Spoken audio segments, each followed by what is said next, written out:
नमस्कार दर्शक बंधुरा आमार चैनेले सबाइके स्वागतम। आज आमी एकटा नतून रेसिपि निये हाजिर हलाम। स्किप ना करे पुरो भिडियोटा देखते थाकबेन आपनारा। आशा करछि आपनादेर खूब भालो लागबे। तो देखुन आजके आमी एकटा नतून रेसिपि निये एसेछि, सेटा हलो जे आलू दिए तो सब समयेर जन्य डिमेर कारी खावा हय। आजके आमी सजने डाटा दिए डिमेर कारी बानाबो। तो देखुन प्रथमे आमी जे उपकरणगुलो नियेछि সেটা নিয়েছি 3টে পেঁয়াজ, সজনে ডাঁটা, 4টে ডিম এবং টমেটো নিয়েছি। সজনে ডাঁটাগুলো আমি ভালো করে হালকা একটু ছলে নিয়েছি, খুব বেশি ছলবো না, এগুলো খুব নরম, সিদ্ধ করলে কিন্তু এটা ঘেঁটে যেতে পারে, ওর জন্য। তারপর আমি কড়াইতে জল দিয়ে 4টে ডিম সিদ্ধ করতে বসিয়ে দিয়েছি। এরপর আমি সজনে ডাঁটাগুলো ভালো করে পিস পিস করে কেটে নেব। এটা কিন্তু আপনারা একবার হলে একবার ট্রাই করবেন, আশা করছি আপনাদের খুব ভালো লাগবে। তো আমার চ্যানেলে যদি অবশ্যই নতুন হয়ে থাকো লাইক, শেয়ার, কমেন্ট এবং সাবস্ক্রাইব করে পাশে থাকবেন। আমরা চেষ্টা করব আপনাদের পছন্দ মতো রেসিপি তুলে ধরার জন্য। তো দেখুন সজনে ডাঁটাগুলো আমি এইভাবে কেটে নিয়েছি। কেটে নেওয়ার পরে এই যে জল ফুটছে আমি এর সঙ্গে আমি দিয়ে ভালো করে সেদ্ধ করে নেব। এটার সঙ্গে আমি একটু লবণ দিয়ে দেব। এর উপর একটু লবণ দিয়ে ভালো করে সেদ্ধ করে নিতে হবে। ভালো করে নাড়িয়ে দিচ্ছি। তো এরপর আমি ফিরে এসেছি, কাটিংগুলো করে নেব। পেঁয়াজটা ছোট ছোট করে কেটে নিতে হবে, চপিং কাট করে কেটে নিয়েছি।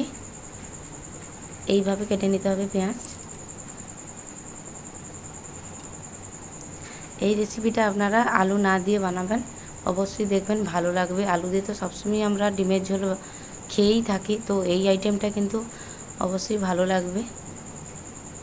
তো পেঁয়াজটা আমি এইভাবে কুচি কুচি করে নিয়েছি। এরপর আমি টমেটোটাকে এইভাবে কেটে নেব। কেটে আমি কিন্তু এটা গ্রাইন্ডারে নিয়ে নেব, এটা আমরা পিষে নেব। এটা টমেটোটাকে পিষে নেব, এটা পিষে এক সাইডে আমি রেখে দিচ্ছি। আবারও চলে এসেছি আমি সজনে ডাঁটা এবং ডিমের মধ্যে। দেখুন গ্যাসটা অফ করে দিয়েছি, আমার কিন্তু সেদ্ধ হয়ে গেছে। হাত দিয়ে একটা টিপে দেখিয়ে দিচ্ছি, এই যে দেখুন হয়ে গেছে হালকা। এরপর আমি চলে এসেছি মশলা করতে কড়াইতে। তো প্রথমেই দিয়ে দিচ্ছি তেল, তারপরে দিয়ে দেব ফোড়নের জন্য কিছু উপকরণ। দিচ্ছি পানমৌরি, জিরা, পেপার, শুকনো লঙ্কা এবং সরষে। এটা দিয়ে ভালো করে একটু ভালো সুগন্ধ আসার জন্য এটাকে আমি নাড়তে থাকব। ভালো সুগন্ধ আসার পরে আমি এখানে দিয়ে দিচ্ছি কারি পাতা। তো এটা অপশনাল, আপনারা চাইলে দিতে পারেন, না চাইলে নাও দিতে পারেন। তো আমি এটা কারি পাতা দিয়ে দিচ্ছি। এরপর আমি দিয়ে দেবো কারি পাতা একটু ভাজা ভাজা হয়ে গেছে, চপিং করে রাখা কাটা পেঁয়াজ ওইটা দিয়ে দিচ্ছি। দিয়ে এটাকে ভালো করে এটাকে আমি লালচে বাদামি কালার ধরে ভেজে নেব। এইভাবে ভেজে নিতে হবে। দেখুন হালকা আমার এইভাবে মরে গেছে। এরপর আরও একটু ভালো করে গলে যাওয়ার জন্য পেঁয়াজটা আমি এর উপরে দিয়ে দিচ্ছি লবণ। লবণটা দিয়ে এটা কিন্তু আমি ঢাকনা দিয়ে কষে নেব। তো দেখুন এরপর আমি ডিমটা ছলে নিয়েছি, দিয়ে এইভাবে একটু কেটে দিচ্ছি, কারণ একটু লবণ ঝাল যাতে এর মধ্যে চলে আসে। এটা কিন্তু আমি ভাজবো না, আমি সেদ্ধ করে রাখার মতো এইভাবেই আমি ঝোলে দিয়ে দেব।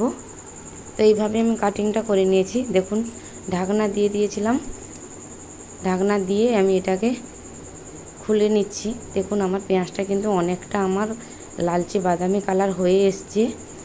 তো এইটা আমি আবারও ভালো করে নাড়িয়ে নিচ্ছি। এরপর দিয়ে দেব আদা রসুনের পেস্ট 1 চামচ 1.5 চামচ মতো আমি দিয়েছি। দিয়ে আবারও আমি ভালো করে নাড়িয়ে নিচ্ছি।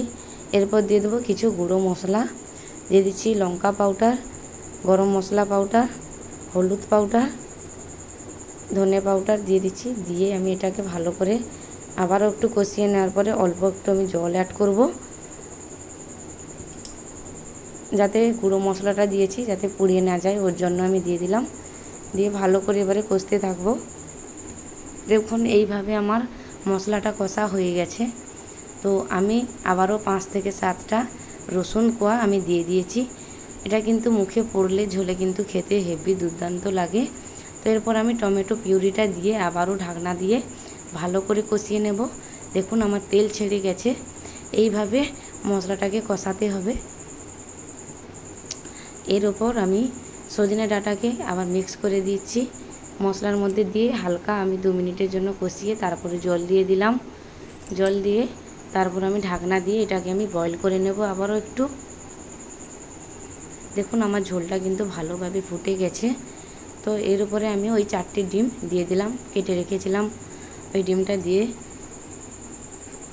এটা কিন্তু সজনে ডাঁটার যখন আপনারা এই গ্রেভিটা বানাবেন অবশ্যই একটু মশলা বেশি দেওয়ার চেষ্টা করবেন, কেন এটা একটু মশলা গ্রেভি গ্রেভি এলে তবেই খেতে কিন্তু ভালো লাগে।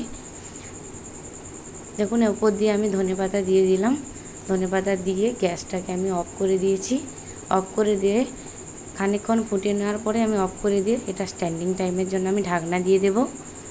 ফিরে আসছি স্ট্যান্ডিং টাইমের পর। দেখুন আমার দেখতে কতটা লোভনীয় এবং সুন্দর লাগছে। অবশ্যই আপনাদের ভালো লাগছে। ফিরছি আবারও কোনো নতুন রেসিপি নিয়ে।